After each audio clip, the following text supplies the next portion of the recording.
I'm not trying to say every artist should try to make this record. I mean, you know, you only get so many Kendrick Lamars, so be happy with the ones that you get. But it's albums like this that people use as benchmarks in musical history, and it just happens to be fantastically enjoyable as well. I'm feeling a come in 10 on this record. Yeah.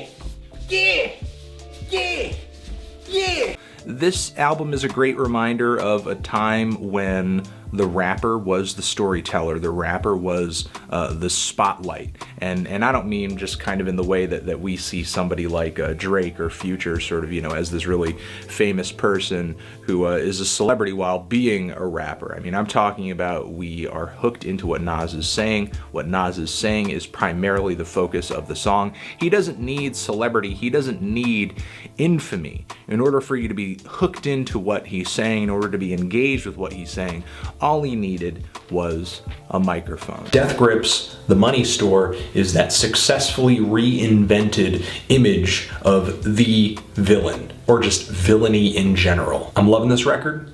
Freaking loving this record. Freaking loving this record. Can't really say much else about it. Kind of feeling a strong 9 to a 10 on this LP. Will there ever be another Mad Villain album? You know, I'm not really sure, and the fact that we are just only having this LP to listen to, I feel like only builds up the intensity of love that people have for this album even more. I'm just gonna leave it at that. Just gonna leave it at that. If you haven't listened to this album, do check it out. Antony Fantano, Mad Villain, forever.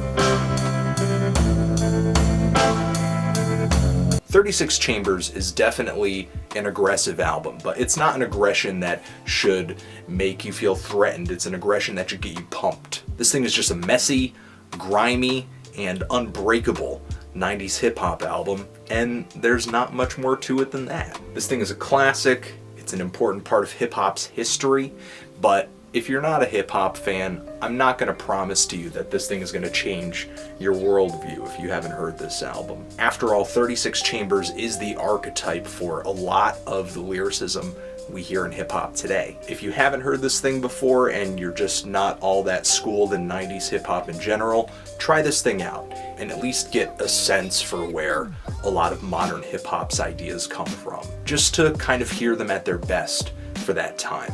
For an album that is essentially an assembly of songs, there's a lot of consistency of quality here and just a super high level of execution on every single track. Every single solitary song brings something special to the table and contributes positively to a no-skip track list, which is why I'm feeling a strong 9 to a 10 on this LP.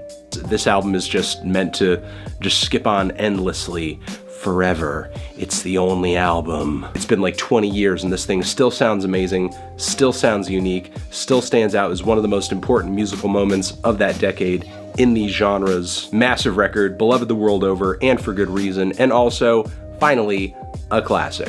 Lauryn Hill, Miseducation of Lauryn Hill.